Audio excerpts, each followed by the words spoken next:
And I think that has gotten us in some trouble. And I don't mean us as individuals or us as a little church here. I just mean evangelicalism in general. We have not been people who have been serious the way we should be about taking the gospel to the lost. And I know a lot of you feel that way too, and I know a lot of you are not like that though. A lot of you have been instruments of taking the gospel to the lost. But we don't have to wait to receive some divine mandate to do that. We have the divine mandate. Now we need to do it. I've done a lot of that in other churches we've done. We've taken groups of people to the mall, and we've passed out tracts. We've gone door to door. Maybe I mentioned that in the past to you. We've gone to parks, playgrounds, and parents are just sitting there. You give them tracts and you kind of talk. You get discussions going with them. But it's really funny when I tell people. Sometimes when I tell people that we go to a mall and we walk around, and there's always a guy sitting there looking like he's bored to death. His wife is in the store and he's waiting for his girlfriend, whatever. He's waiting for, and he is literally just on the edge of a boredom breakdown. And suddenly we appear and, hey, can we ask you a couple questions about, about spiritual issues? And they're like, yes, please. Somebody save me from this boredom. So they're ripe and they're ready. But I tell people that and they say, oh, you can't do that. You're not allowed to do that.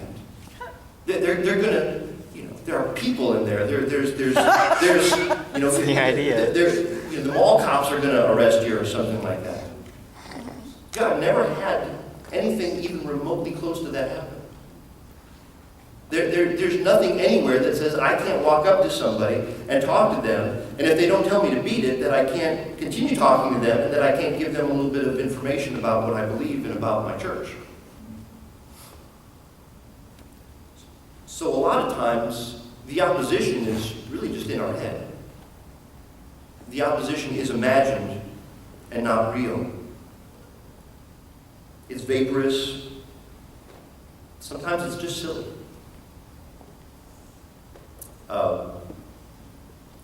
I was thinking specifically of one time I was going to go with a buddy. We were going to go down to Perimeter Mall in Dunwoody, and I just really didn't want to.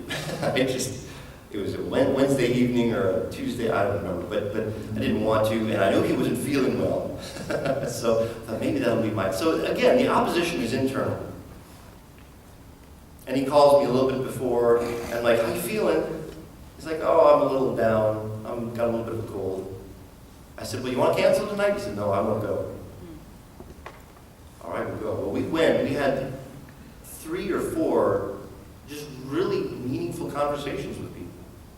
You give them the information, you give them the stuff. And the opposition was me. It was my own laziness. It was my own selfishness. Whereas he had a cold, and he still wanted to go. And that was inspiring to me. That was encouraging to me. So we have the confrontation. We have this problem that the Jews have kind of gotten themselves into. Now that they're starting to rebuild the temple, they're receiving some opposition. And we have this confrontation, and they're going to write this letter now to Darius. They're going to put an end to this stuff, this temple building stuff. And the campaign, the letter writing campaign, is what we see in Ezra chapter 5, verses 6 through 17.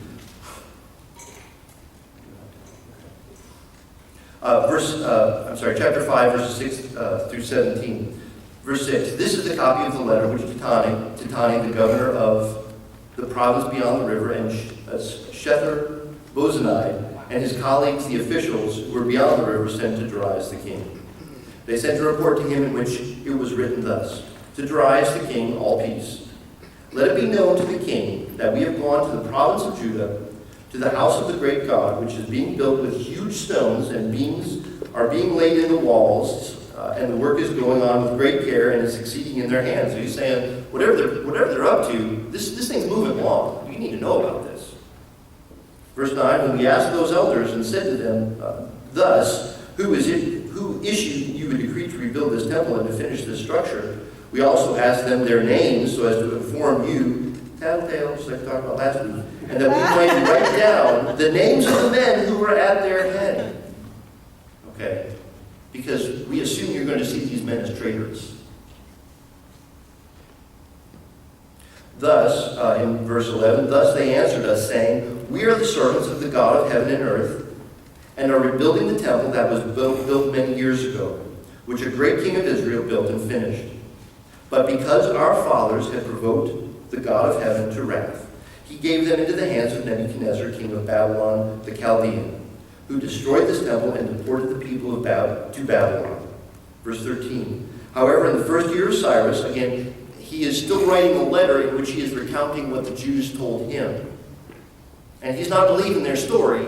He wants to get verification of it. Verse 13. However, in the first year of Cyrus, king of Babylon, the Jews are saying, King Cyrus issued a decree to rebuild this house of God. Also the gold and the silver utensils of the house of God, which Nebuchadnezzar had taken from the temple in Jerusalem and brought them to the temple of Babylon. These King Cyrus took from the temple of Babylon, and they were given to the one whose name was Sheshbazzar. We remember reading about this in chapter 1, whom he had appointed governor. He said to him, take these utensils, go and deposit them in the temple in Jerusalem, which would be built soon thereafter, and let the house of God be rebuilt in its place. Then Sheshbazzar came and laid the foundations of the house of God in Jerusalem. And from then until now, it has been under construction, and it is not yet completed. Now, if it pleases the king, let a search be conducted in the king's treasure house, which is there in Babylon, if it be that a decree was issued by King Cyrus to rebuild this house of God at Jerusalem. And let the king send up to us his decision concerning this matter. I know there's a lot to read. I want to make sure that you kind of have the background of what's going on here. Some of the details that he's echoing back in his letter are legit, but some of them he's a little questioning on. For instance, in verse 16, he says, this thing, they laid the foundation for this 15 years ago, but the thing still hasn't been built, and the opposition is saying, this is a little fishy to me, and I want to make sure that I've got verification that this really happened. Now, is he just trying to be an honest governor and he's trying to check his sources? No, I think there is an illogical opposition against God's people. Again, the fifth pocket of this here in these two chapters.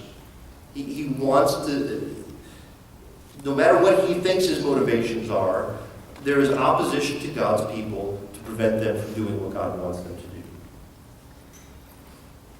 So let me back up. In chapter 5, verse 6, the author describes this multinational coalition of opposition. There's Tatani, there's Shethar-Bozenai, there are colleagues, there are officials, there's all these individuals.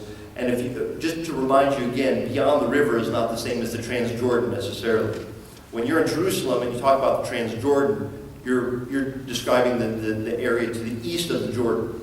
But when you're referring to across the river or beyond the river, from the perspective of Babylon, you're talking to that area that is west of the Euphrates, but especially closer on to the area. I mean, a lot of what is west of the Euphrates is pure desert. So past that, into the area of Jerusalem and the Transjordan, or Judea and the Transjordan. So the phrase beyond the river is not referring to the Jordan, it's referring to the Euphrates, and it's referring to all the area around the Jordan River. That was a little confusing for me, at least, and I know that can be a little confusing. So all these people form a coalition against the Jews. They want to stop what is going on, and he again in verse 6, he says, he lists all of these very impressive sounding, list of people, the colleagues, the officials, and all this. Now, what's interesting about verse 6 is Darius is going to echo verse 6 back to them in kind of a mocking way in chapter 6. And when we get there, I think you'll see what's happening. But I think the opposition is trying to make itself look very impressive. Hey, this isn't just me complaining. There's a whole coalition of people that are assembling against God's people. I wanted to give a little aside, and I don't have time for this, but I don't care. I remember studying the Gospel of Luke a couple of years ago, and I was just studying a little passage in there. And something very odd struck me, and it was a verse where, it was Luke, I'll just read it to you, Luke 23:12. And you remember Jesus is being tossed back and forth from Herod to Pilate, back to Herod, back to he's all over the place. But it says, Luke makes a statement that sounds kind of out of place. But I think he's making a theological point. He says that Pilate met with Herod, and then it says in Luke 23, verse 12, that day Herod and Pilate became friends. Before this, they had been enemies. You think, oh, isn't that nice? They become friends. Why did they become friends? They find a commonality in their opposition to Jesus.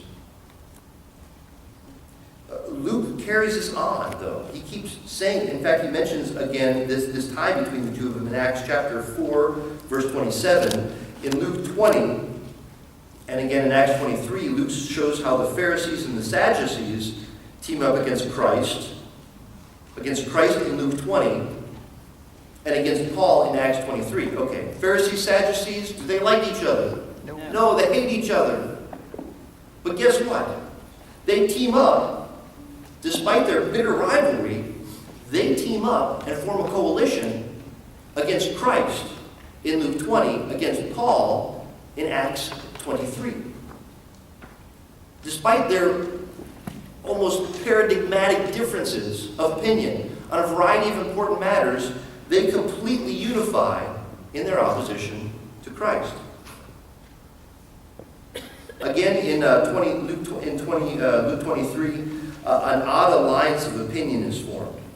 You have Jews, you have Roman soldiers, you have the dregs of society, and all of them, and by dregs of society, I'm referring to the people that are hanging on the cross on both sides of Jesus, namely the one on his one side who's antagonizing him. So you have the Jewish leadership agreeing with the Roman soldiers in their mocking, agreeing with the dregs of society hanging on the cross right next to Jesus in his mocking. They're all in agreement in their antagonism toward Christ. And I think Luke is trying to make a point that, boy, it's just funny how people who otherwise have absolutely nothing in common, and otherwise, in other contexts, you would consider them to be complete enemies against one another, how they form a coalition with one another to oppose God's people. I suspect if we thought hard enough in our own context, we would see various interest groups and movements that are basically doing the same thing. Banding together, not because they like each other or agree with one another, but banding together in their opposition against God and Christianity and God's people, those who are called by the name of Christ.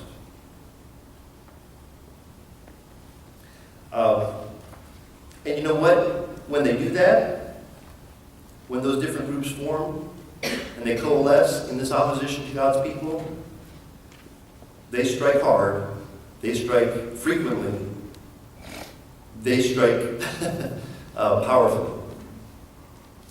We need to know that that opposition is there and that we're going to face it. So in chapter, that's kind of what, that's a little tangent, but that's what Ezra 5 verse 6 got me thinking about. People who would probably maybe never have agreements about things, how things should be run, how things were going. They formed this coalition, multi-international kind of a coalition against the Jews. They seem almost complementary, and as I'm reading this, in verse 7 it says, we sent a report to Darius. In verse 8 they talk about what the Jews are doing, and they almost sound complementary.